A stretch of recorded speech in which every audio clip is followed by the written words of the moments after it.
La lluvia había cesado justo cuando el reloj marcó las 7 de la tarde, pero el cielo seguía gris, cubierto por nubes tan densas que parecían sostener el peso de los secretos que aquella casa guardaba. La mansión Montiel, situada en la colina más alta de la ciudad, resplandecía bajo la luz de los faroles antiguos. Los vitrales de las ventanas reflejaban tonos dorados y púrpuras, y el eco de los pasos resonaba en el mármol frío. Dentro, el aire olía a rosas y a perfume caro. Cada rincón estaba dispuesto con una elegancia precisa, casi teatral, como si la difunta, doña Beatriz Montiel, hubiera planeado hasta el más mínimo detalle de su propio adiós. El ataúd, de madera oscura y barniz brillante, reposaba en el centro del gran salón, rodeado de velas altas y coronas de flores con cintas negras que llevaban su nombre. Los invitados se movían con cautela, hablando en susurros. Era una mezcla de curiosidad y respeto, aunque algunos miraban el reloj más de lo que miraban al féretro. No todos estaban allí por devoción. Muchos esperaban la lectura del testamento, programada para esa misma noche. Dicen que la fortuna supera los 200 millones, murmuró una mujer de joyas exageradas, y que nadie sabe a quién se lo dejará. A los sobrinos, supongo, respondió otro fingiendo indiferencia. Siempre fue muy familiar, cuando le convenía. En un rincón, doña Mercedes, la hermana menor de Beatriz, fingía tristeza mientras revisaba discretamente un sobre que había recibido horas antes. Su hijo, Arturo, un hombre de traje perfecto y sonrisa calculada, se inclinó hacia ella. ¿Qué dice la carta? Nada claro, solo que el abogado vendrá con la verdad que nos corresponde escuchar. ¿Verdad o trampa?, respondió él con un suspiro. Ya sabes cómo era la tía. Le encantaba tener la última palabra. A unos metros, Clara, la sobrina favorita, observaba el féretro con un nudo en la garganta. Había sido la única que visitó a Beatriz en sus últimos meses de vida. Sabía que su tía ocultaba algo. Lo había sentido en la forma en que hablaba, en sus silencios prolongados y en esa frase que repetía una y otra vez. Cuando me vaya, Clara, las máscaras caerán. El sacerdote comenzó a recitar una oración y el murmullo se apagó. Afuera, el viento golpeaba las ventanas como si quisiera entrar. Las velas titilaron, proyectando sombras danzantes sobre los retratos de familia. En uno de ellos, el rostro de Beatriz joven, con un vestido blanco y una mirada serena, parecía observar la escena con una mezcla de ironía y melancolía. El abogado, don Rafael Espinosa, llegó poco antes de las 8. Su figura alta y delgada contrastaba con la solemnidad del lugar. Traía consigo una carpeta de cuero y una caja pequeña de madera. Nadie sabía qué contenía. Su sola presencia bastó para tensar el ambiente. Señoras y señores, dijo con voz grave, doña Beatriz dejó instrucciones precisas. El testamento será leído hoy, en esta casa, ante todos los familiares directos. Los murmullos estallaron como un enjambre. Hoy ni siquiera la hemos enterrado, protestó doña Mercedes. El abogado la miró con calma. Fue su deseo, y añadió una condición. La verdad debe conocerse mientras aún huele a flores. Todos quedaron en silencio. El sacerdote se retiró discretamente, dejando el lugar en manos del destino. El reloj antiguo del salón marcó una hora exacta, las 8. En ese momento, una de las velas se apagó sola. Clara, pálida, apretó entre sus manos el rosario de su tía. Tía Beatriz, ¿qué es lo que planeaste esta vez?, susurró. El abogado colocó la caja sobre la mesa principal. Dentro de esta caja hay una carta escrita por ella, con su puño y letra. Nadie la ha leído aún. Se abrirá después de leer el testamento. Las miradas se cruzaron. Había miedo, codicia y algo más. Una sensación de que aquella mujer, incluso muerta, seguía controlando cada movimiento de la familia. El abogado abrió la carpeta y ajustó sus lentes. Procedamos. La tensión se volvió insoportable. Todos se inclinaron hacia adelante. El sonido del papel al desplegarse fue el único ruido que quebró el silencio. Y entonces, cuando don Rafael pronunció las primeras palabras, yo, Beatriz Montiel, en pleno uso de mis facultades, un trueno estalló sobre la mansión. La luz titiló, las velas se agitaron, y un murmullo recorrió el salón como un eco de advertencia. Clara levantó la vista hacia el retrato de su tía. Juraría haber visto su reflejo sonriendo. El abogado detuvo la lectura. ¿Alguien vio eso?, preguntó en voz baja. Nadie respondió. El viento volvió a soplar, abriendo una de las ventanas con fuerza. Una rosa blanca cayó del altar y rodó hasta los pies del ataúd. El sacerdote, que había regresado al umbral, se persignó. Ella aún no se ha ido, murmuró. Las velas se encendieron de nuevo, todas al mismo tiempo, y el reloj, que llevaba años detenido, comenzó a marcar la hora exacta. El abogado respiró hondo y continuó leyendo. Pero en el fondo de la sala, una mujer anciana, la vieja ama de llaves, comenzó a llorar en silencio, porque ella sabía algo que los demás no. El testamento de doña Beatriz no era solo una herencia, era una venganza cuidadosamente escrita. El murmullo se apagó cuando don Rafael Espinosa apoyó ambas manos sobre la mesa y giró, con gesto ceremonioso, la caja de madera hacia la familia. Era una pieza antigua, con bisagras ennegrecidas por el tiempo, y una cerradura de bronce que aún conservaba en la superficie las marcas de algún intento torpe de abrirla décadas atrás. En la tapa, grabado a fuego, podía leerse un lema en latín: sine voce veritas, sin voz, la verdad. A nadie le pasó desapercibida la ironía. Beatriz Montiel había sido famosa por hablar poco y decidirlo todo. El abogado extrajo de su bolsillo una llave diminuta, sujeta a una cadena que llevaba al cuello. La mostró a los presentes como si fuera una hostia consagrada y la introdujo en la cerradura. El mecanismo cedió con un chasquido breve, casi alegre.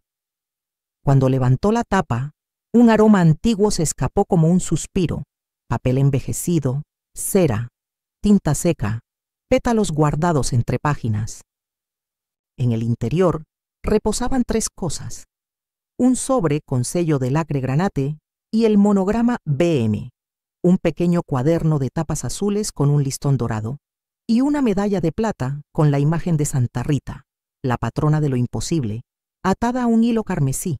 Doña Beatriz dejó instrucciones, anunció don Rafael. Leeremos su testamento legalmente validado y acto seguido su carta íntima.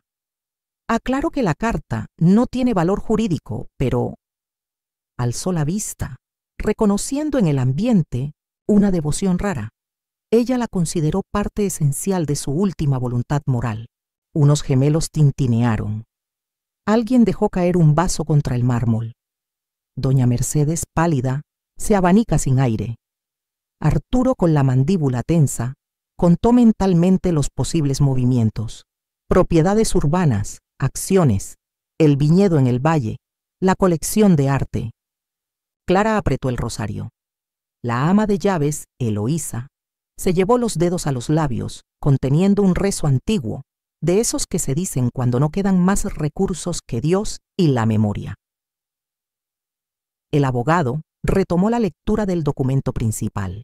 Entre disposiciones y cláusulas, fondos, fideicomisos, obras de caridad, becas con nombre y apellido, surgían como pequeñas piedras en un río, frases de Beatriz que él citaba en voz alta por expreso pedido de la difunta: que nadie confunda fortuna con destino. Lo que se guarda por vergüenza se hereda como maldición. Mi verdadera herencia no es un número, es una historia. Los presentes intercambiaron miradas. A cada punto, Beatriz parecía despejar un terreno de maleza legal para preparar la entrada a un jardín secreto. Y el jardín estaba en la caja. Don Rafael dejó el testamento a un lado. Tomó el sobre lacrado, lo acarició con el pulgar como quien se despide de un amigo y acercó la llama de una vela para ablandar la cera. El sello cedió. Dentro un papel, grueso de esos que crujen como nieve, reveló la caligrafía precisa de Beatriz. El abogado aclaró la voz. Un rayo cortó el cielo, pero esta vez no hubo trueno, solo el tic, leve, del reloj antiguo que nadie recordaba haber dado cuerda.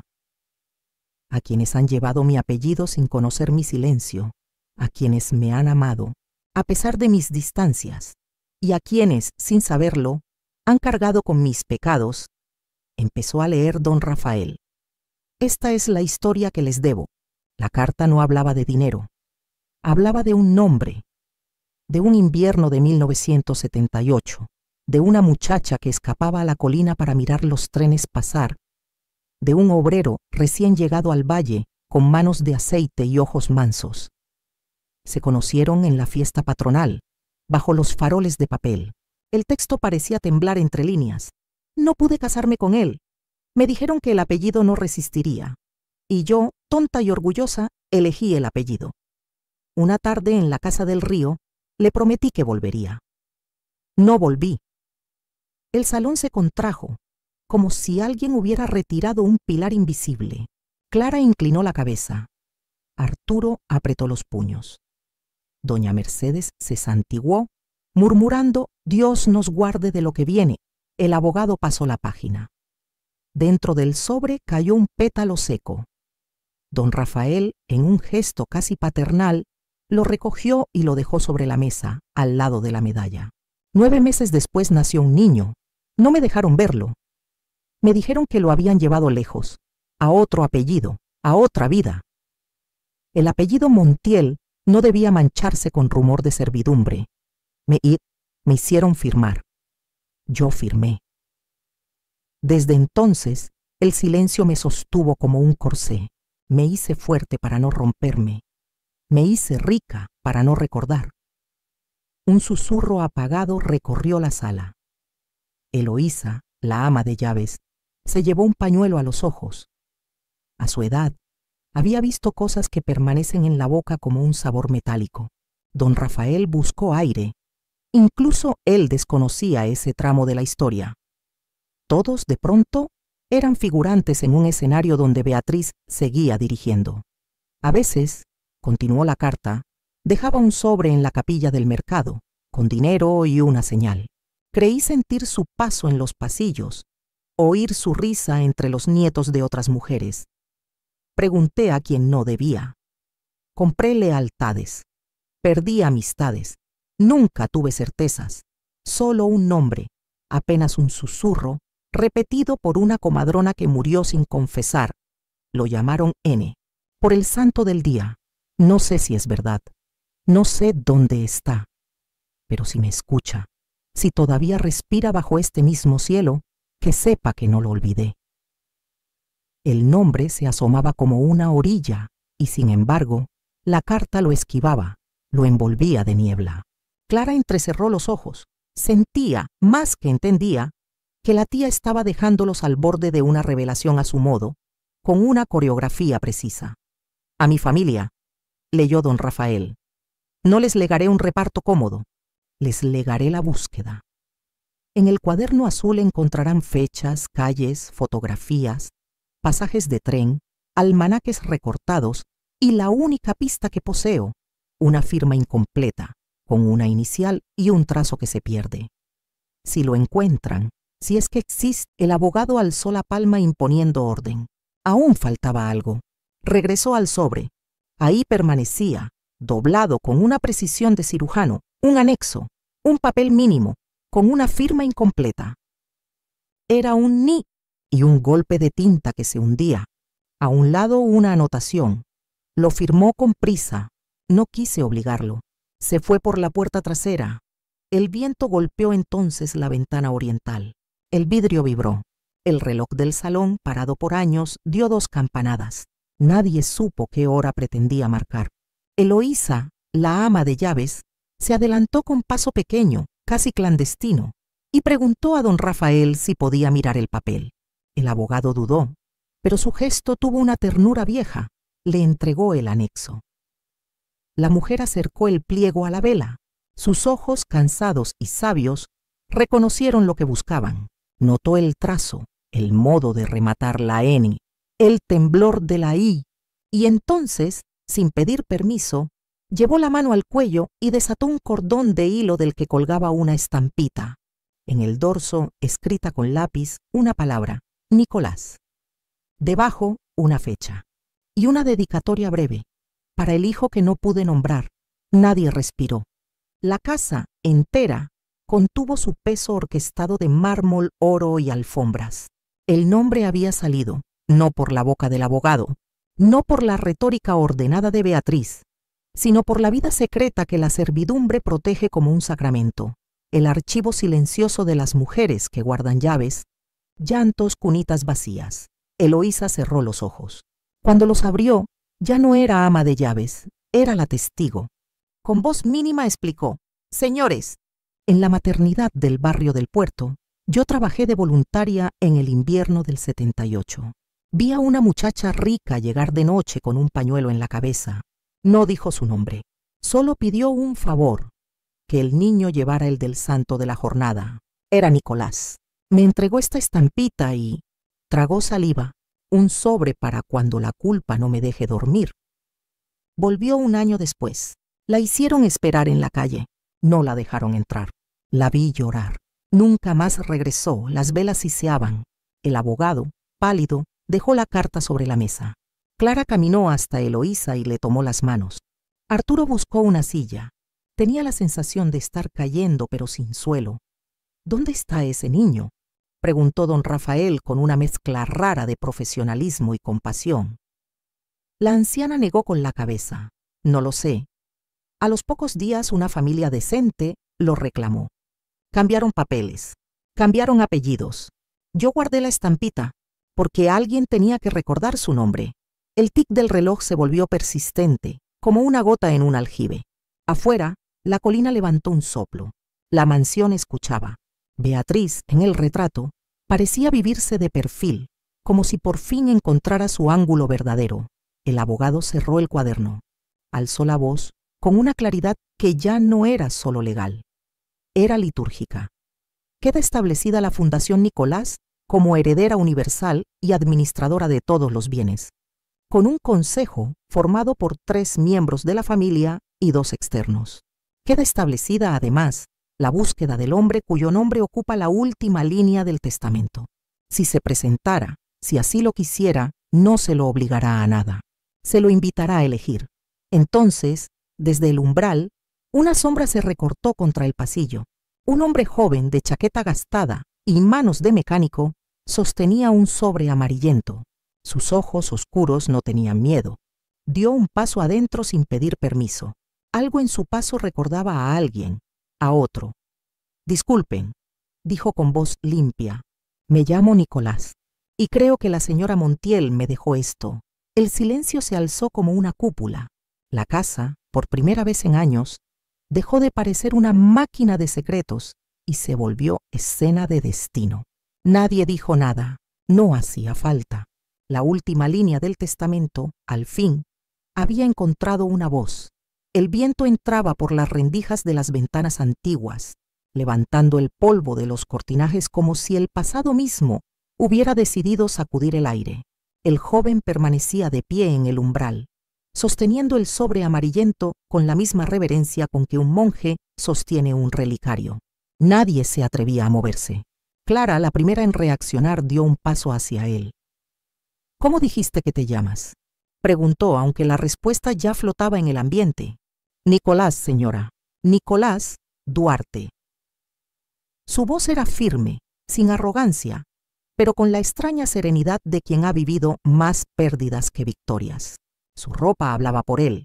Chaqueta de cuero gastada, camisa de lino clara, botas que conocían el polvo de los caminos. En las manos llevaba no solo el sobre, sino una historia que había sido negada durante más de 40 años. El abogado don Rafael tragó saliva, tratando de recomponer el protocolo que se le escapaba entre los dedos. «Joven, ¿quién le dio ese sobre?». Nicolás lo extendió hacia la mesa. «Me llegó por correo hace una semana. Sin remitente. Solo decía para cuando la verdad vuelva a tener nombre. Dentro estaba una carta firmada por una tal Eloísa.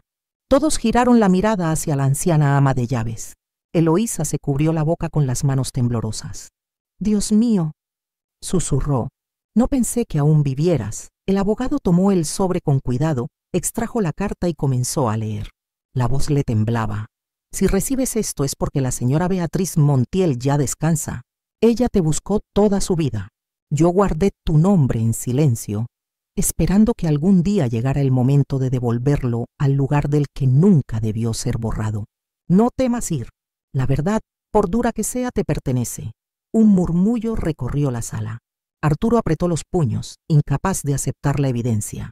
«Esto es una trampa», dijo con voz cortante. «Una farsa montada para quedarse con nuestra fortuna». Clara lo miró con rabia.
El abogado alzó la palma imponiendo orden.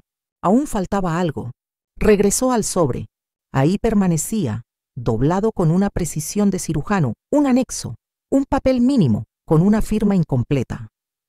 Era un ni y un golpe de tinta que se hundía. A un lado una anotación. Lo firmó con prisa. No quise obligarlo. Se fue por la puerta trasera. El viento golpeó entonces la ventana oriental. El vidrio vibró. El reloj del salón, parado por años, dio 2 campanadas. Nadie supo qué hora pretendía marcar. Eloísa, la ama de llaves, se adelantó con paso pequeño, casi clandestino, y preguntó a don Rafael si podía mirar el papel. El abogado dudó, pero su gesto tuvo una ternura vieja. Le entregó el anexo. La mujer acercó el pliego a la vela. Sus ojos, cansados y sabios, reconocieron lo que buscaban. Notó el trazo, el modo de rematar la ñ, el temblor de la i, y entonces, sin pedir permiso, llevó la mano al cuello y desató un cordón de hilo del que colgaba una estampita. En el dorso, escrita con lápiz, una palabra Nicolás. Debajo una fecha y una dedicatoria breve. Para el hijo que no pude nombrar, nadie respiró. La casa, entera, contuvo su peso orquestado de mármol, oro y alfombras. El nombre había salido, no por la boca del abogado, no por la retórica ordenada de Beatriz, sino por la vida secreta que la servidumbre protege como un sacramento. El archivo silencioso de las mujeres que guardan llaves, llantos, cunitas vacías. Eloísa cerró los ojos. Cuando los abrió, ya no era ama de llaves, era la testigo. Con voz mínima explicó: «Señores, en la maternidad del barrio del Puerto, yo trabajé de voluntaria en el invierno del 78.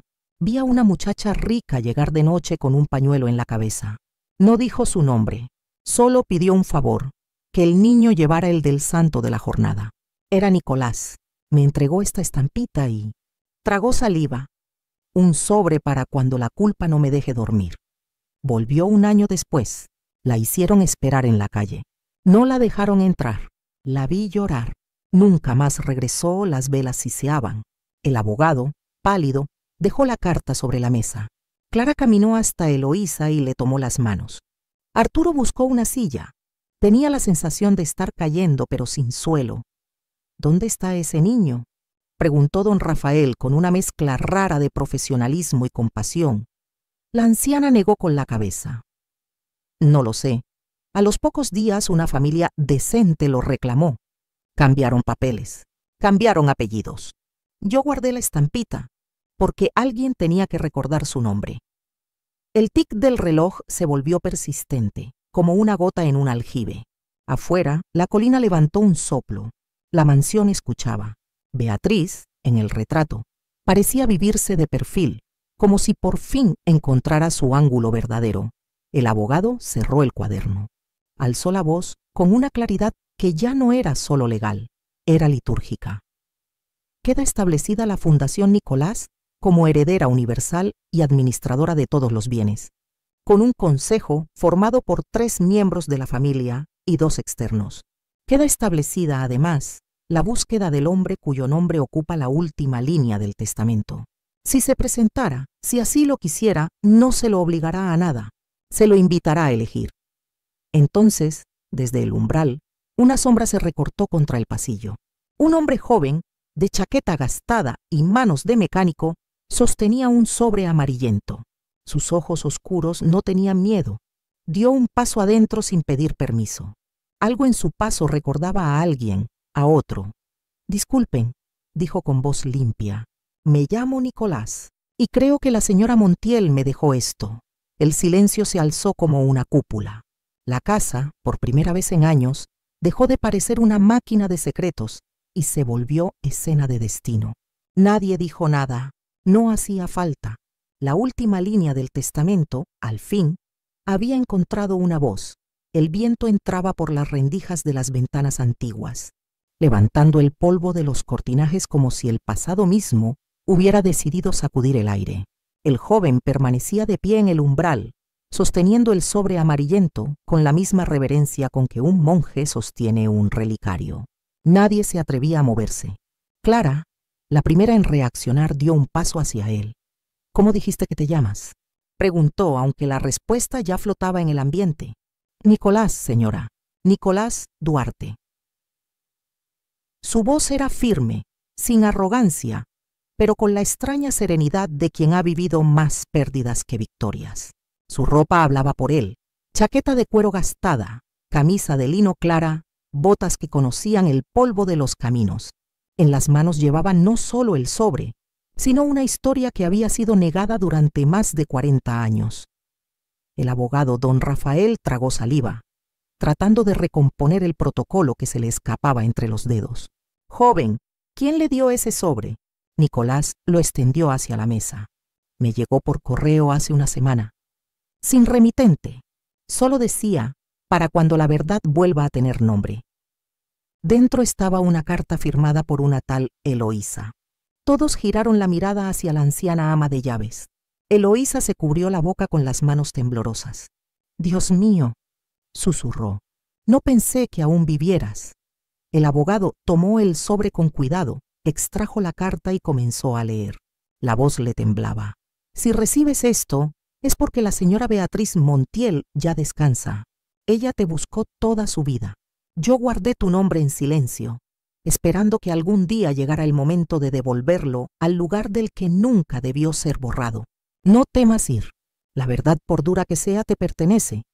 Un murmullo recorrió la sala.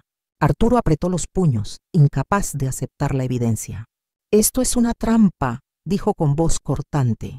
Una farsa montada para quedarse con nuestra fortuna. Clara lo miró con rabia. ¿No lo ves? Tiene sus ojos. El joven bajó la mirada. En efecto, los rasgos eran inconfundibles. La mandíbula de Beatriz, el mismo brillo en los ojos, esa mezcla de fuerza y melancolía. Nicolás se acercó lentamente al féretro. Cada paso parecía medido por un reloj invisible. Cuando se detuvo frente a la difunta, susurró: «No vine por dinero. Vine porque soñé con este lugar muchas noches, sin saber por qué». Sus dedos rozaron el borde del ataúd y el ambiente cambió. Las velas temblaron al unísono, y una corriente de aire recorrió el salón como un suspiro colectivo. El abogado retomó la lectura de la carta de Beatriz. Si un día este joven pisa mi casa, no lo rechacen. No pregunten por qué vuelve. Escúchenlo. El apellido Montiel no le pertenece por herencia, sino por destino. Doña Mercedes se dejó caer en un sillón, murmurando oraciones entre dientes. «Esto es una locura», balbuceó. «Una blasfemia contra la familia». El sacerdote, que hasta entonces había guardado un silencio prudente, intervino. «La blasfemia no está en la verdad, señora. Está en ocultarla». Eloísa dio un paso al frente. Su voz, temblorosa pero clara, rompió el aire cargado de tensión. «Yo estuve allí el día que nació». La señora Beatriz lloró hasta quedarse sin voz. Me pidió que cuidara su secreto. Me dio una medalla y me hizo prometer que algún día, si el niño volvía, le contaría lo que los demás callaron. La anciana sacó la medalla de su cuello y la colocó sobre el ataúd. Era la misma que el abogado había encontrado en la caja, la imagen de Santa Rita, la patrona de los imposibles. El joven la miró con una mezcla de respeto y ternura. «Mi madre adoptiva me dio una igual», dijo. «Dijo que la encontró entre mis cosas cuando era bebé». El silencio volvió a adueñarse del lugar. Era un silencio que no pesaba. Respiraba, como si la casa misma escuchara. El reloj antiguo dio una campanada, una sola, pero tan profunda que hizo vibrar los cristales de las lámparas. El abogado cerró la carta y la dobló con lentitud. «Señores», dijo con solemnidad, «según el testamento, el nombre que la señora Montiel dejó escrito como beneficiario final es el mismo que lleva este joven, Nicolás». El aire pareció cortarse. Arturo golpeó la mesa con el puño. «No lo permitiré. Esta herencia pertenece a la familia Montiel». Clara lo enfrentó. «Él es la familia, Arturo. Tal vez más que nosotros». El sacerdote se acercó y puso una mano sobre el hombro del joven. «La sangre puede negarse, hijo, pero el destino no». Nicolás, visiblemente conmovido, dio un paso atrás y miró a todos con calma. «No vine por lo que ella me dejó. Vine por lo que nunca me dio, una respuesta».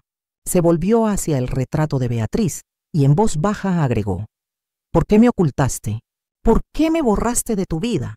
El viento volvió a soplar. Una de las velas se apagó, pero en ese mismo instante otra se encendió sola, en el extremo opuesto del salón. Clara lo notó. «Ella te escucha», susurró. Siempre lo hizo. El sacerdote cerró los ojos y murmuró una oración breve. Doña Mercedes sollozaba. Arturo caminaba de un lado a otro, prisionero de su rabia. Y el abogado, consciente de que estaba presenciando algo más grande que un reparto de bienes, respiró hondo antes de decir lo que todos temían oír. «Falta un documento más.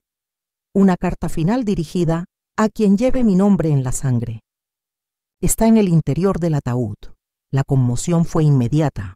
«¿Dentro del ataúd?», preguntó Clara. «Sí», confirmó don Rafael. «Lo dejó escrito en sus instrucciones notariales. Nadie la abrirá hasta que todos estén presentes». El joven asintió. «Entonces esperaremos. No quiero nada que no me corresponda. Pero si allí dentro está la respuesta que busco, La leeré con mis propias manos. El sacerdote se acercó al féretro, hizo la señal de la cruz y pronunció las palabras que sellarían el momento.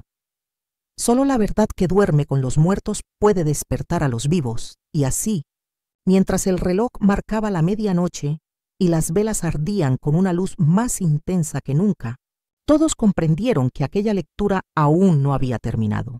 La verdadera herencia de Beatriz Montiel estaba aquí a punto de revelarse, y no en oro, ni en títulos, ni en acciones, sino en la memoria de un nombre que el tiempo intentó borrar y que esa noche volvió a pronunciarse con vida. El eco del reloj fue lo único que respondió. Tic, tac, tic, tac. El pasado acababa de despertar. La medianoche se derramó sobre la mansión Montiel como una marea silenciosa.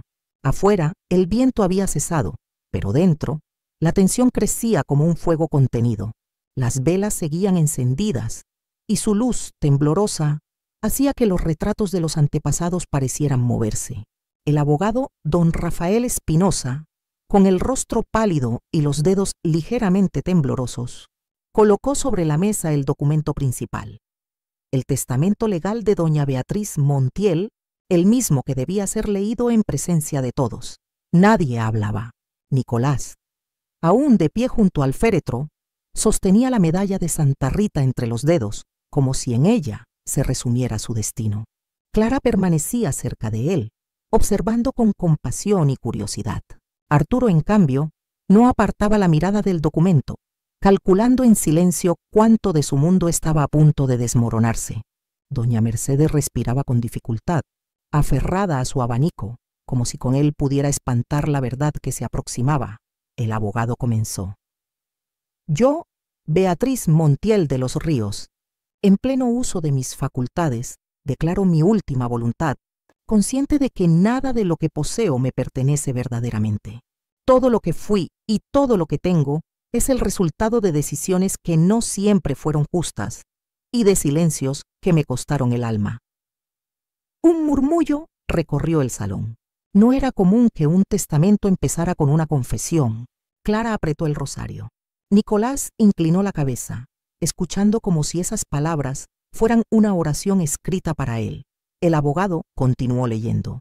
He dividido mis bienes en 3 partes. La primera, destinada a mi familia, como corresponde por la ley y por el cariño que alguna vez nos unió. La segunda a mis trabajadores, quienes me acompañaron sin esperar recompensa. La tercera, a quien reconozca en estas palabras su origen, su nombre y su verdad. Los ojos de todos se dirigieron a Nicolás, que permanecía en silencio, inmóvil.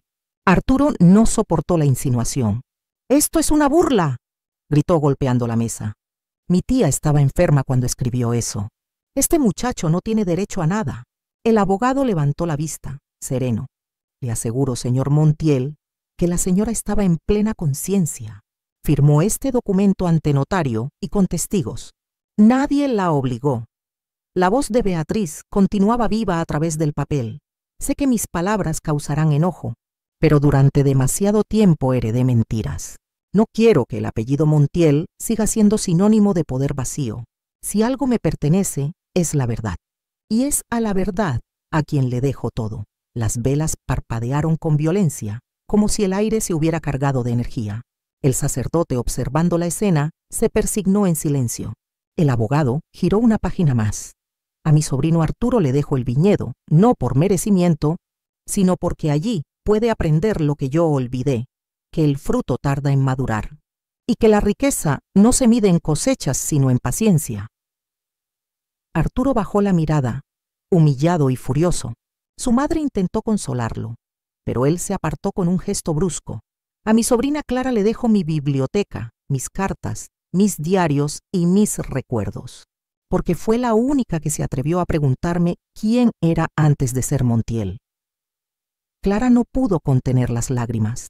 Agradeció en silencio, sabiendo que, en el fondo, lo que su tía le dejaba era una misión: comprenderla. El abogado respiró hondo antes de leer el siguiente párrafo. La letra de Beatriz se volvía más firme, como si cada palabra pesara siglos, y finalmente dejó todo lo demás: mis casas, mis acciones, mis joyas, mis empresas y mis obras, a la Fundación Nicolás, que deberá ser creada bajo la dirección del joven cuyo nombre figura en mi cuaderno azul. Si él existe, si alguna vez regresa, deberá decidir si acepta o no esta herencia.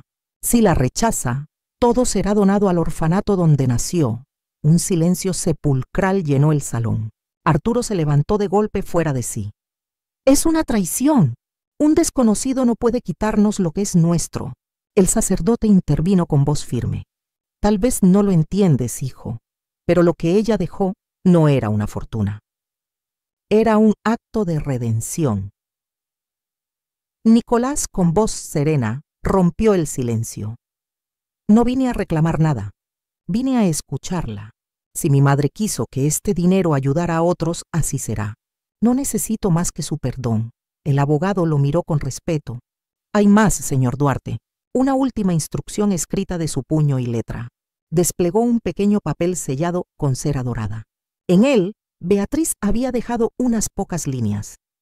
«El verdadero testamento no está en este papel. Está en la carta que reposa junto a mi corazón. Si alguien la encuentra, léala. Allí sabrá lo que nunca me atreví a decir». Todos se miraron confundidos. Clara fue la primera en comprender.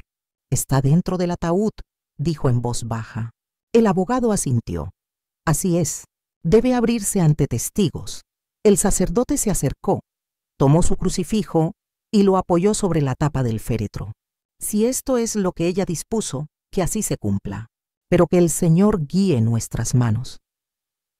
La habitación entera parecía contener la respiración. Don Rafael llamó a 2 asistentes para que retiraran los sellos del ataúd. Las bisagras chirriaron. El sonido fue lento, pesado, como si la madera resistiera el paso de los vivos hacia el secreto de los muertos. Un olor a rosas secas llenó el aire. En el interior, junto al cuerpo de doña Beatriz, había un sobre cerrado con cinta roja. En el frente, con caligrafía delicada, se leía: «Para mi hijo, el que heredó mi silencio». Nadie habló, nadie respiró. Nicolás avanzó con pasos lentos, tomó el sobre con ambas manos y lo sostuvo contra su pecho. Las velas, una por una, comenzaron a arder con una llama más alta, y el reloj del salón, que desde hacía años marcaba solo la medianoche, dio una campanada más. Doña Beatriz Montiel, incluso muerta, seguía hablando.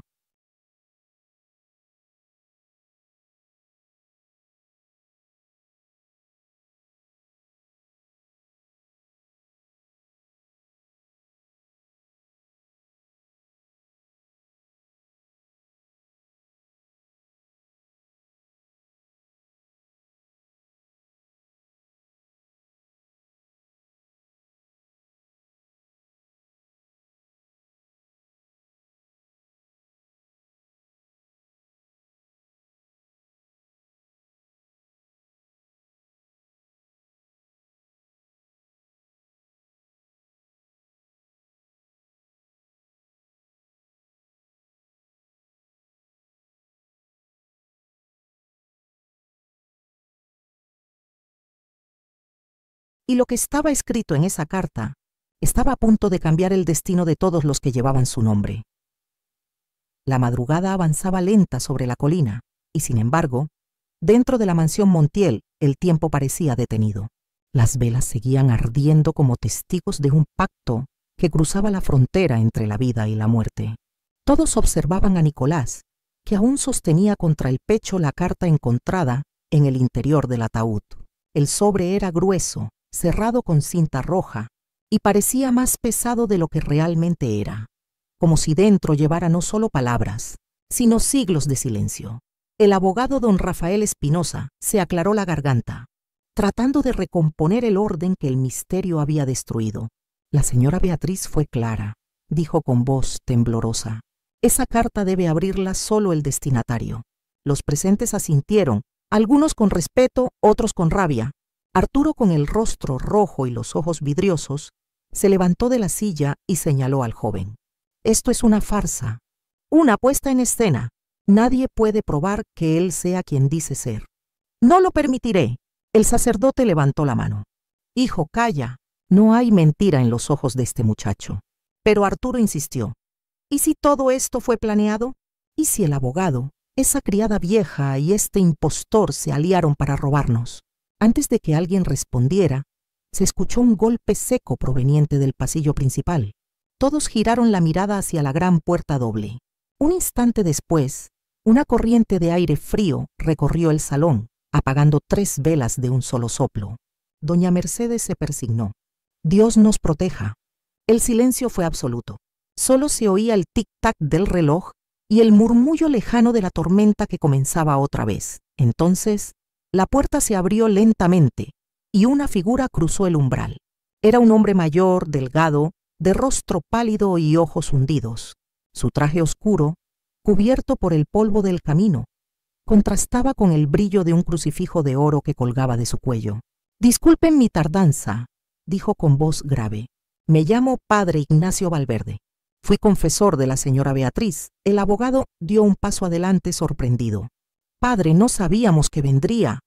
«Yo tampoco», respondió el sacerdote con una sonrisa tenue. «Pero cuando una alma inquieta llama desde el otro lado, el deber no deja dormir». Los presentes se miraron confundidos.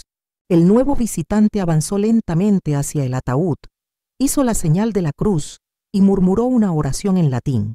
Después, sin mirar a nadie, añadió: «Ella sabía que esta noche sería larga. Me pidió que viniera si las cosas se salían de control». Clara rompió el silencio. «¿Usted sabía sobre el hijo perdido?». El sacerdote asintió con tristeza. «Fui quien escuchó su confesión final. Ella no pedía absolución por haber amado, sino por haber callado». Arturo bufó con desprecio. «¿Y qué tiene que ver usted en todo esto, padre?». «Tengo la llave de algo que ella me dejó», respondió el sacerdote, sacando de su bolsillo una pequeña cruz que se abría como un relicario. Dentro hay un trozo de papel con la mitad de una frase. La otra mitad, dijo ella, la encontraría quien heredara su silencio. Nicolás dio un paso adelante, aún sin entender. «¿Una frase? ¿Qué significa eso?». «Significa», respondió el sacerdote, «que su madre no dejó una fortuna. Dejó una misión». El aire volvió a agitarse.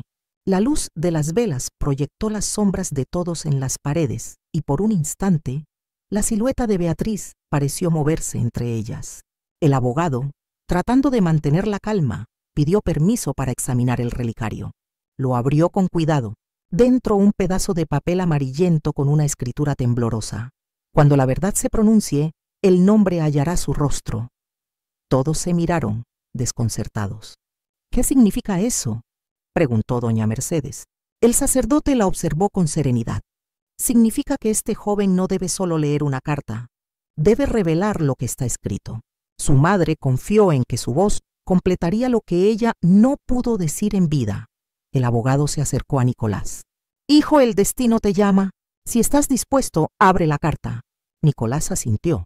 Rompió el sello con manos temblorosas. El papel desprendió un leve aroma a lavanda, el perfume característico de su madre. Comenzó a leer en voz alta: «Hijo mío, si estas palabras llegan a ti, es porque el silencio terminó. No busques culpables. Todos los que me rodearon fueron víctimas de su propio miedo. Me negaron tu nombre para preservar el mío. Pero no hay apellido que valga más que la sangre. Tú eres lo mejor que tuve y lo único que perdí.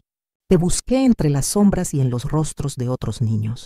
Nunca te encontré, pero cada noche rezaba para que algún día tocaras mi puerta. Y lo has hecho». Las lágrimas corrieron por el rostro de Clara. Eloísa, la antigua criada, lloraba sin consuelo. Nicolás siguió leyendo.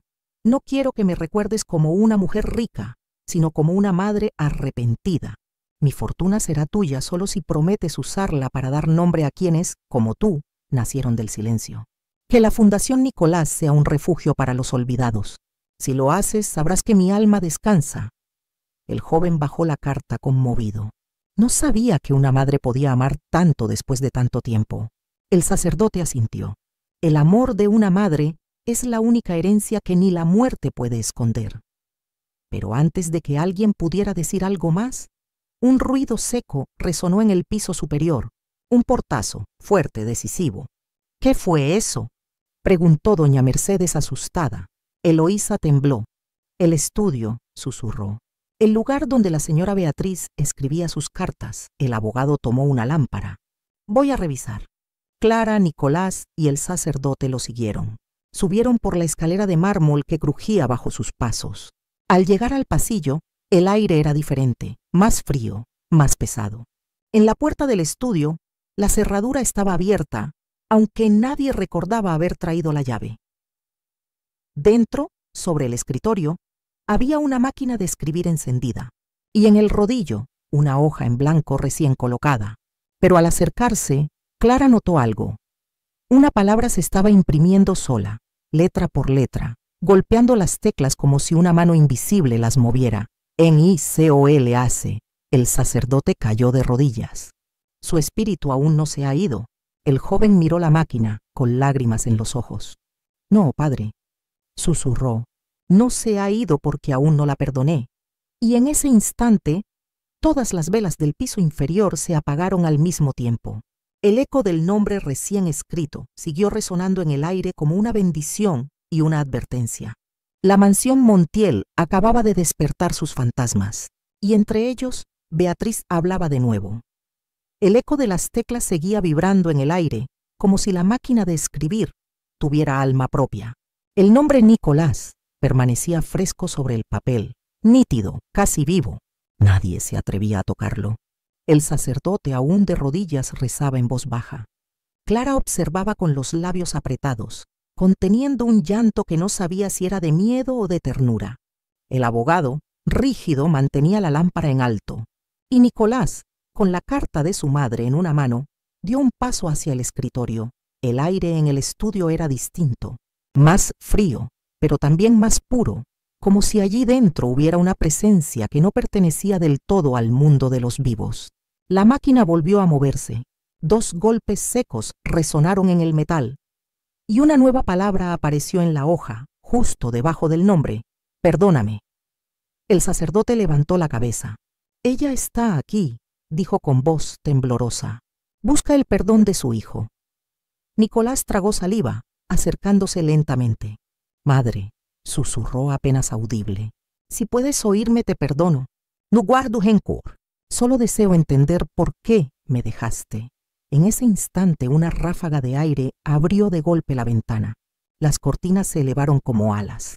La llama de la lámpara osciló violentamente y, en el reflejo del cristal, todos vieron una silueta luminosa, apenas una sombra de mujer, vestida de blanco, con el cabello recogido y el rostro sereno. Su mirada se posó sobre Nicolás con una ternura infinita. No hubo miedo, solo una paz que desarmaba. El sacerdote alzó el crucifijo. El alma no se aparece por mal, dijo, sino por amor inconcluso. La figura avanzó un paso y el viento se calmó. En la máquina de escribir, las teclas comenzaron a golpear una vez más. Lentamente, letra por letra se formó una frase. La familia me lo quitó. Yo lo amé en silencio. Clara llevó las manos al rostro. Arturo, que había subido en medio del caos, se detuvo en seco al leer la frase.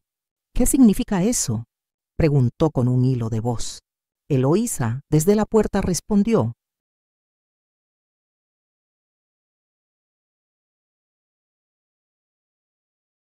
Que fue nuestra culpa, señor. Todos lo sabíamos. Todos callamos. El silencio cayó como una losa. La sombra de Beatriz pareció inclinar la cabeza, y una lágrima, o algo parecido a ella, rodó por el vidrio de la ventana. Nicolás respiró con dificultad. ¿Toda su vida sufrió por mí? Eloísa asintió conteniendo el llanto. Jamás volvió a ser la misma. Construyó imperios para no pensar. Pero cada noche rezaba por el hijo que no podía nombrar. El abogado, aún impresionado, intentó recomponer su papel. Señores, dijo con voz baja, lo que acabamos de presenciar es... No terminó la frase. En ese momento, la máquina volvió a escribir sola, esta vez más rápido, frenética, como si una urgencia invisible dictara las palabras. Hay algo más. No busquen en mis bienes, busquen en mi sangre. Las letras se detuvieron abruptamente. Luego, un silencio absoluto. Arturo frunció el ceño. ¿En su sangre? ¿Qué significa eso? Clara palideció. La fundación, el apellido, tal vez quiso decir que no es solo una herencia económica, que hay otro secreto. Nicolás se acercó al retrato de su madre colgado sobre el escritorio. Observó los detalles, los ojos, el collar de perlas, la postura elegante, y entonces lo notó. En el marco de madera había una pequeña ranura apenas visible, una línea que recorría el borde inferior. Aquí hay algo, dijo. Intentó tirar, y el marco se movió, revelando un compartimiento oculto. Dentro, una caja metálica envuelta en terciopelo azul. El abogado la tomó con cuidado y la colocó sobre la mesa. ¿Puedo?, preguntó. El sacerdote asintió. Hazlo. Dentro de la caja había una pequeña ampolla de cristal sellada, con un líquido rojizo en su interior, y junto a ella, un documento médico, amarillento por los años. El abogado lo leyó en voz alta, con la respiración contenida. Análisis de compatibilidad genética. Hospital de Santa Eugenia. Fecha: 12 de marzo de 1998. Clara dio un paso atrás. ¿Qué hace eso aquí? Eloísa respondió en un hilo de voz. Ella quiso confirmar lo que siempre sospechó. Que su hijo estaba vivo, que alguien lo había traído de vuelta. El documento estaba incompleto, pero se alcanzaban a leer las últimas líneas.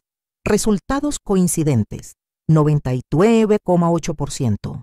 Sujeto identificado, AM. Los ojos de todos se dirigieron a Arturo Montiel. El color se le fue del rostro. Eso no puede ser. Clara lo miró horrorizada. ¿Tú lo sabías? Él retrocedió un paso. Ella me lo dijo antes de morir. Dijo que yo era su hijo verdadero, que el otro era solo un invento. El sacerdote lo interrumpió con dureza. Mentira. No te dio su apellido por amor, sino por culpa. Tú viviste de una historia robada. Arturo gritó fuera de sí. No puede ser. No voy a perderlo todo por un desconocido. Se abalanzó sobre la caja, pero el sacerdote lo detuvo con sorprendente fuerza. En ese momento, una ráfaga helada recorrió la habitación. Las velas se apagaron y en la oscuridad, todos escucharon la voz de Beatriz, clara, nítida, como si hablara desde dentro de sus corazones. El verdadero hijo es el que perdona, no el que reclama. El silencio posterior fue absoluto. Arturo cayó de rodillas, llorando, y Nicolás permaneció inmóvil, con el rostro bañado en lágrimas. La figura luminosa se desvaneció lentamente, dejando tras de sí un leve perfume a lavanda y un aire de paz que no se parecía a nada humano. El sacerdote habló por última vez aquella noche. El alma ha hablado, y su palabra es sentencia. El reloj marcó la 1 de la madrugada. Afuera, el primer canto de los pájaros anunció el fin de la tormenta. La verdad estaba dicha. Y dentro del corazón de la mansión Montiel, el pasado por fin había dejado de gritar. La madrugada se hacía larga, interminable. En la mansión Montiel el aire se volvió espeso, cargado de memoria. Nadie hablaba, nadie se movía. El nombre de Beatriz seguía resonando como un eco que no se apaga. Y la verdad, esa que todos negaron durante décadas, empezaba a tomar forma entre las sombras. El sacerdote cerró los ojos y dijo con voz cansada: La verdad no viene cuando se la llama, llega cuando ya no puede esperar más. Nicolás seguía de pie, mirando la carta en sus manos, incapaz de procesar lo que acababan de descubrir. Había pasado su vida sin familia, y ahora el destino lo arrojaba al corazón de una que había construido su fortuna sobre el silencio. Arturo, de rodillas, seguía llorando con el rostro hundido entre las manos. Su madre, doña Mercedes, trató de levantarlo, pero él la apartó. Me mintió, susurraba. Todos me mintieron. El abogado don Rafael encendió nuevamente la lámpara y extendió sobre la mesa los papeles encontrados. Esto no es solo una historia familiar, dijo con tono grave. Es una confesión escrita con años de culpa. Tomó la carta de Beatriz, aquella que Nicolás había leído antes, y señaló una parte que hasta entonces había pasado desapercibida. Si alguien encuentra esta carta, que sepa que mi silencio fue mi castigo. No quise dañar a nadie, pero todos sufrieron.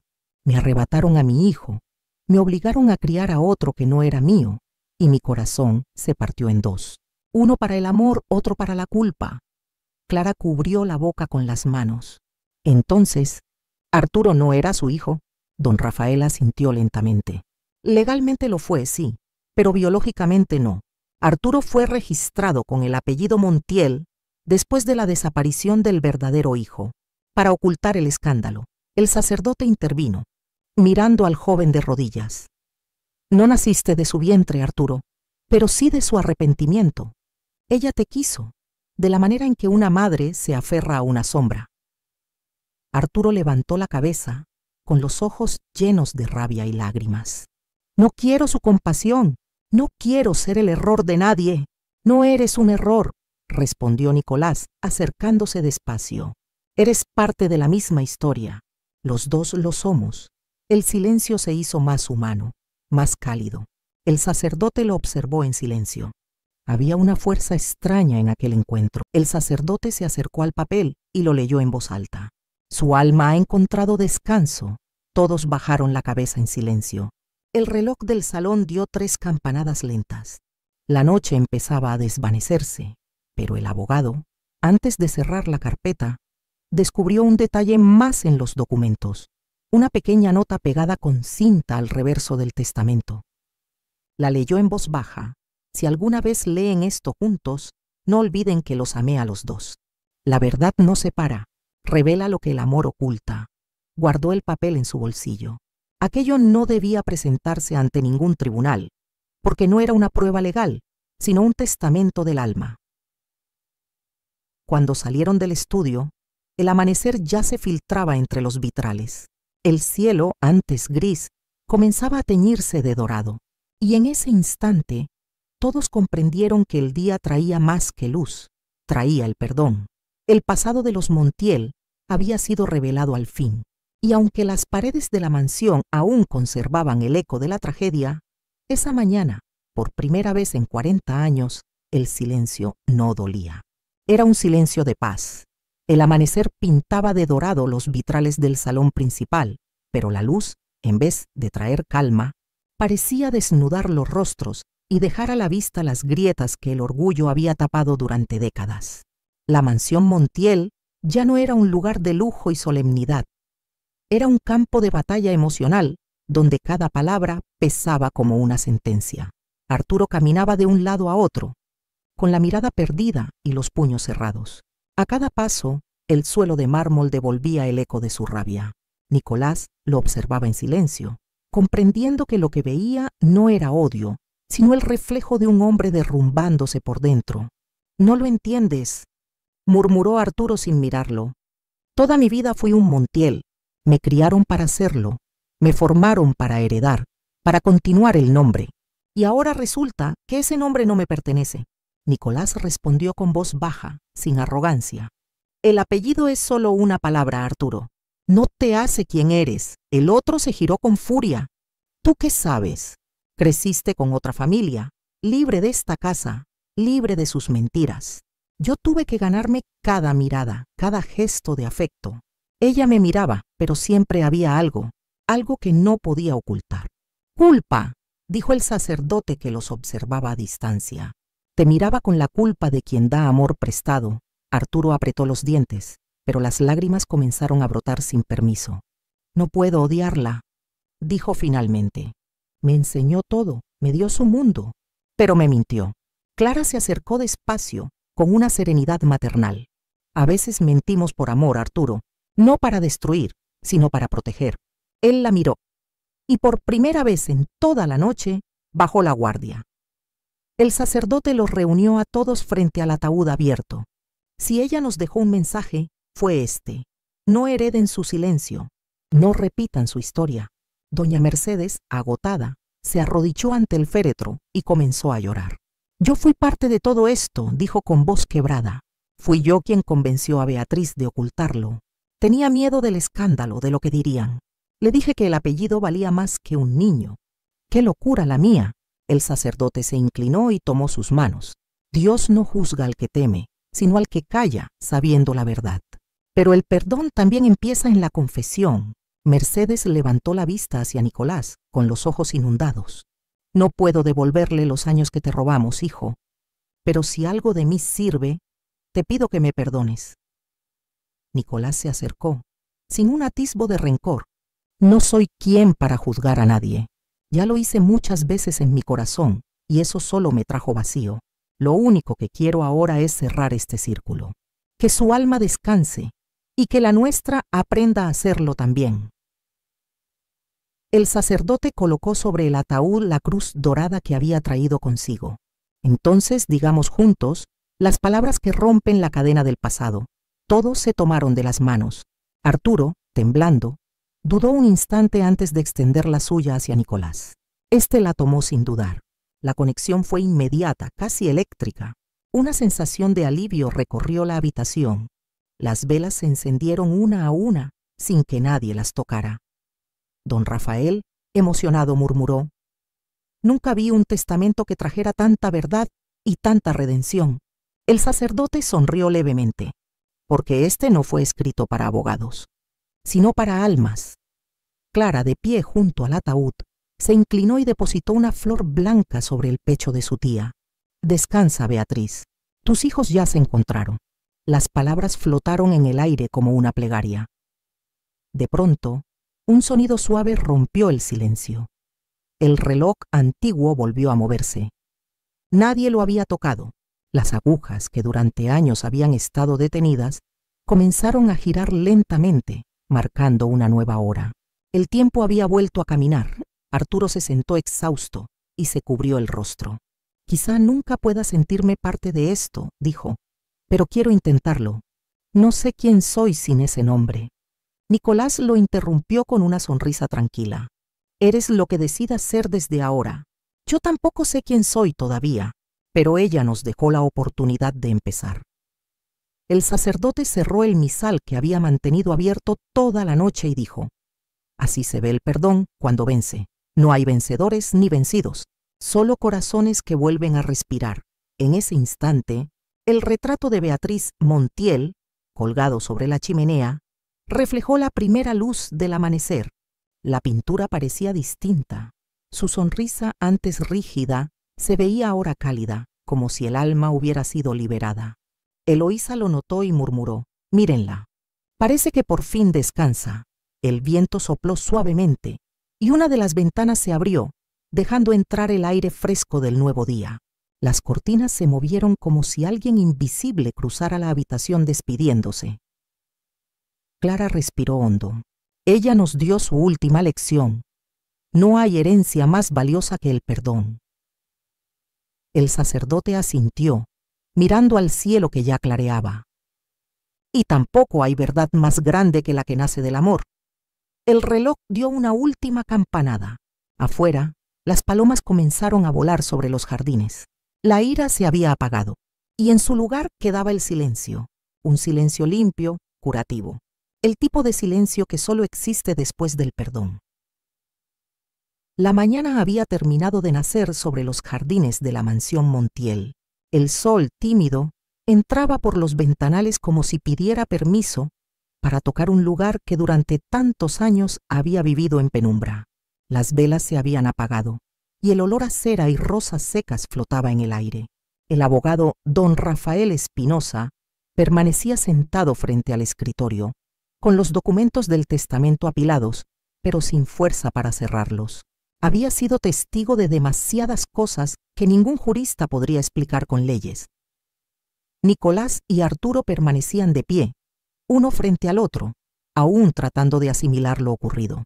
Entre ellos no había ya odio ni sospecha, solo la incomodidad de dos hombres que de pronto compartían un mismo pasado.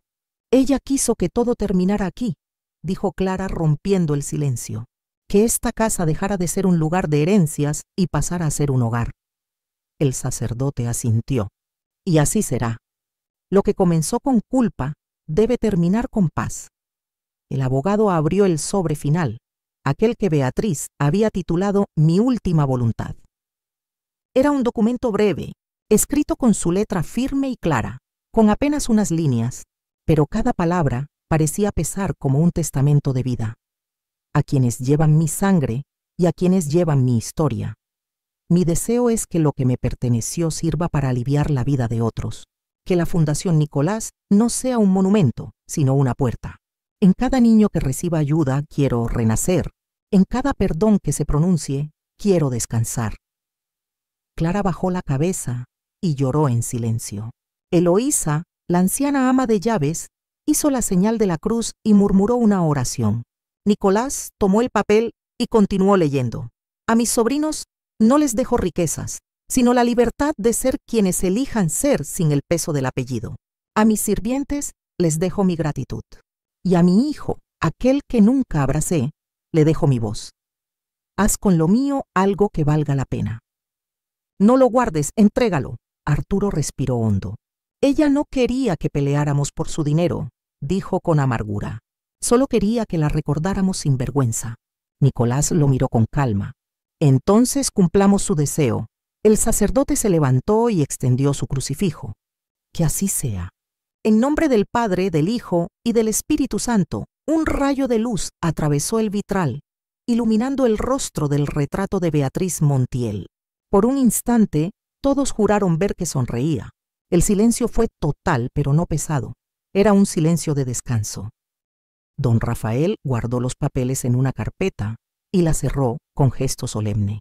Legalmente todo está dicho, anunció, pero lo importante no está en el papel. Está en lo que hagan con esto. Clara se acercó al ataúd y colocó sobre él la medalla de Santa Rita que había unido a madre e hijo. Que te acompañe ahora, donde quiera que estés. Eloísa se arrodilló, apoyando las manos en la madera del féretro. Descansa, niña. Ya cumpliste tu promesa. El sacerdote dirigió una última plegaria y todos repitieron en voz baja. Amén. Entonces algo ocurrió. La lámpara del salón parpadeó, el reloj dio una campanada suave y una brisa recorrió la habitación. No era fría, olía a lavanda, el mismo perfume que siempre usaba Beatriz. Clara sonrió entre lágrimas. Se ha ido, dijo. Por fin se ha ido. Nicolás se acercó al féretro, puso una mano sobre la madera y murmuró. Gracias, madre, no por lo que me diste, sino por lo que me enseñaste. El sacerdote se volvió hacia los presentes. Su alma se ha liberado, y con ella, la de esta casa. El abogado asintió lentamente. A veces, los testamentos no reparten bienes, sino verdades. Arturo se acercó y apoyó una mano en el hombro de Nicolás. Hermano, no sé si podré reparar todo lo que esta familia hizo, pero quiero ayudarte con la fundación. Quiero que su nombre signifique algo bueno. Nicolás le respondió con una sonrisa sincera. Entonces no hay más deuda entre nosotros. Las puertas del salón se abrieron de par en par. La luz del sol llenó el espacio y el aire fresco de la mañana pareció barrer los restos de la noche. El sacerdote habló una última vez, con la voz serena de quien ha visto demasiadas almas encontrar su camino. La señora Beatriz no murió con remordimiento, murió sabiendo que la verdad la esperaba en ustedes. Clara cerró el ataúd con delicadeza y Eloísa colocó un crucifijo encima. Afuera, los pájaros cantaban y la mansión Montiel, aquella que había sido testigo de orgullo, pecado y silencio, parecía renacer bajo el sol. El reloj marcó las 9 y por primera vez en 40 años su sonido no fue triste. Era el compás del perdón cumplido. El testamento había terminado, pero la historia de los Montiel apenas comenzaba. El día avanzó con una calma que parecía extraña después de tanta tormenta. La mansión Montiel, que durante décadas había vivido entre murmullos, secretos y sombras, respiraba ahora en silencio, como si hubiera sido absuelta. El féretro de doña Beatriz reposaba en el centro del salón, iluminado por la luz tibia del mediodía. Las flores, antes marchitas, parecían recuperar color. Ninguno se atrevía a hablar. Todos sabían que la despedida aún no había terminado. El sacerdote, de pie frente al ataúd, comenzó a recitar una última oración. Que el alma de Beatriz Montiel encuentre la paz que buscó en la verdad. Que su memoria sea semilla de reconciliación. Clara cerró los ojos y apretó el rosario. Eloísa, la fiel ama de llaves, sostenía la medalla de Santa Rita entre los dedos, murmurando plegarias. Arturo y Nicolás, uno junto al otro, miraban el ataúd sin rencor. Por primera vez en toda su vida, se reconocían más como hijos que como herederos. Entonces, algo sucedió. El aire dentro del salón cambió, volviéndose más cálido, casi luminoso. Las velas, que ya estaban apagadas, comenzaron a encenderse una a una, sin que nadie las tocara. El sacerdote alzó la mirada sorprendido. «El alma aún está aquí», susurró. De pronto el reloj del vestíbulo, el mismo que había marcado los momentos más decisivos de aquella noche, comenzó a sonar, o las campanaras, pero lo imposible fue que la última de ellas no vino sola.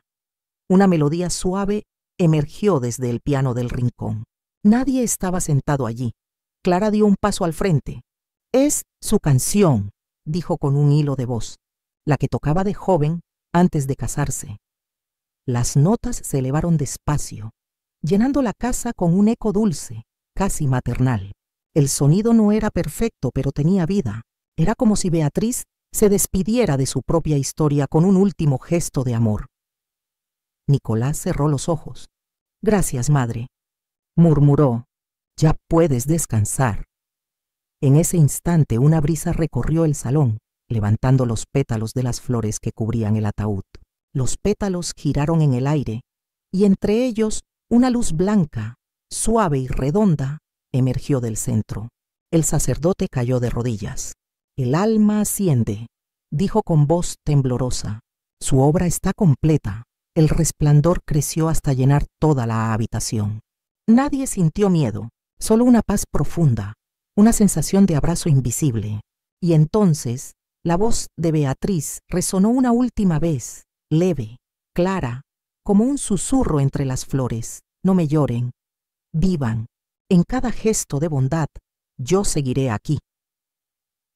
La luz se desvaneció lentamente, dejando en el aire un aroma inconfundible a lavanda. Las flores cayeron sobre el suelo como una lluvia silenciosa. El sacerdote se levantó despacio, con lágrimas en los ojos. «El milagro se ha cumplido. No hay juicio más grande que el del amor». Arturo se inclinó sobre el ataúd y colocó una rosa blanca. «Descansa, madre. No te fallaremos. Nicolás hizo lo mismo. Tu nombre no se olvidará. La fundación llevará tu voz, no tu culpa». Afuera, los rayos del sol caían sobre los jardines recién florecidos. Los pájaros, que durante días no habían cantado, comenzaron a llenar el aire de vida. El sonido del río cercano se oía más nítido, más puro. Todo parecía empezar otra vez. Clara tomó la mano de Nicolás y la de Arturo y las unió sobre el féretro. Así termina la historia de los Montiel, no con una herencia, sino con un perdón. El sacerdote asintió, mirando hacia el cielo abierto. Y cuando hay perdón, no hay muerte que resista.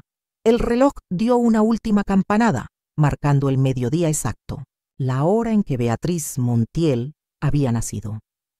Una brisa suave cruzó el salón, moviendo apenas las cortinas. En el aire, entre la luz y el perfume, flotaba la sensación inequívoca de que ella estaba sonriendo.